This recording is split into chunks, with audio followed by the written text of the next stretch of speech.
Chapter 3. Happy Childhood at Stambourne. Oh, the old house at home!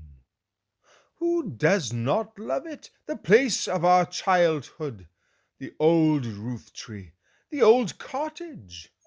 There is no other village in all the world half so good as that particular village.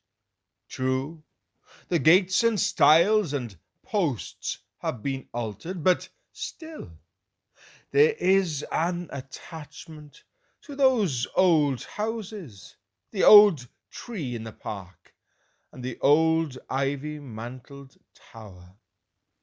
It is not very picturesque, perhaps, but we love to go to see it. We like to see the haunts of our boyhood. There is something pleasant in those old stairs where the clock used to stand, and in the room where grandmother was wont to bend her knee, and where we had family prayer. There is no place like that house after all. C.H.Spurgeon. This drawing of the old manse at Stambourne has far more charms for me than for any of my readers, but I hope that their generous kindness to the writer will cause them to be interested in it. Here, my venerable grandfather lived for more than 50 years and reared his rather numerous family.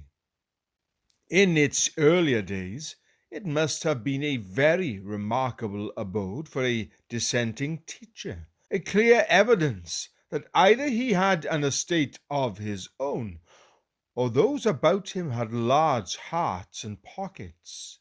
It was in all respects a gentleman's mansion of the olden times.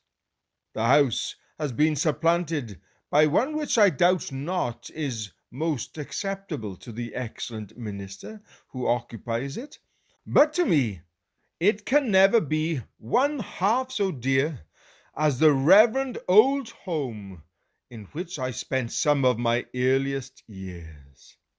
It is true, the old parsonage had developed devotional tendencies, and seemed inclined to prostrate its venerable form, and therefore it might have fallen down of itself if it had not been removed by the builder.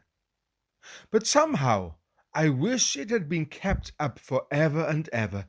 I could have cried, "Builders, spare that home, touch not a single tile or bit of plaster." But its hour was come, and so the earthly house was happily dissolved, to be succeeded by a more enduring fabric.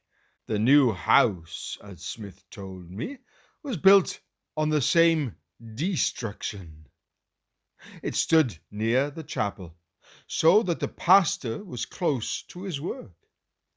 It looks a very noble parsonage, with its 8 windows in front, but at least 3, and I think 4 of these were plastered up and painted black, and then marked out in lines to imitate glass. They were not such very bad counterfeits, or the photographs would betray this.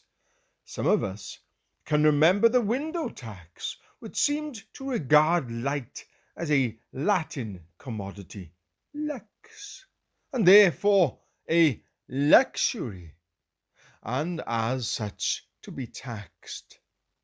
So much was paid on each aperture for the admission of light, but the minister's small income forced economy upon him, and so room after room of the manse was left in darkness, to be regarded by my childish mind with reverent awe. Over other windows were put up boards marked dairy or cheese room, because being labelled with these names they would escape the tribute. What a queer mind must his have been who first invented taxing the light of the sun! It was, no doubt, meant to be a fair way of estimating the size of a house, and thus getting at the wealth of the inhabitant, but incidentally, it led occupiers of large houses to shut out the light for which they were too poor to pay. Let us enter by the front door. We step into a spacious hall, innocent of carpet. There is a great fireplace, and over it a painting of David and the Philistines and giant Goliath. The hall floor was of brick and carefully sprinkled with fresh sand. We see this in the country still, but not so often in the minister's house. In the hall stood the child's rocking horse. It was a grey horse and could be ridden astride or side saddle. When I visited Stambourne in the year 1889, a man claimed to have rocked me upon it. I remembered the horse, but not the man. So sadly do we forget the better and remember the baser. This was the only horse that I ever enjoyed riding. Living animals are too eccentric in their own movements, and the law of gravitation usually draws me from my seat upon them to a lower level. Therefore, I am not an inveterate lover of horseback. I can, however, testify of my Stambourne steed that it was a horse on which even a member of Parliament might have retained his seat.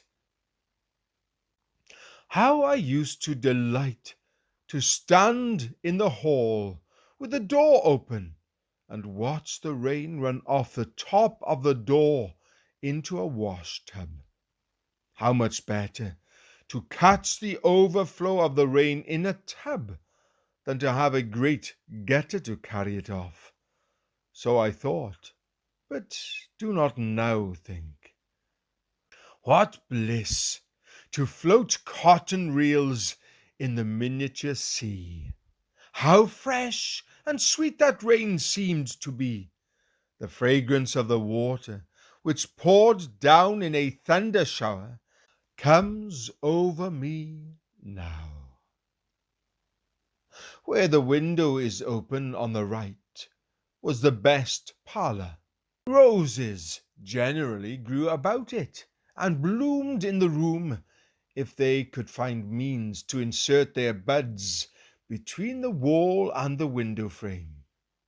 They generally found ample space, for nothing was quite on the square. There had evidently been a climbing up just before my photograph was taken, for there are no roses creeping up from below. What vandals people are when they set about clearing up either the outsides or the insides of houses.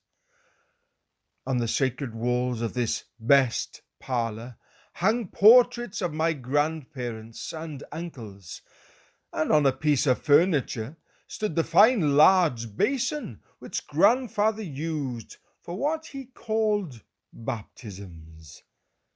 In my heart of hearts, I believe it was originally intended for a punch bowl. But in any case, it was a work of art, worthy of the use to which it was dedicated. This is the room which contained the marvel to which I have often referred. An apple in a bottle.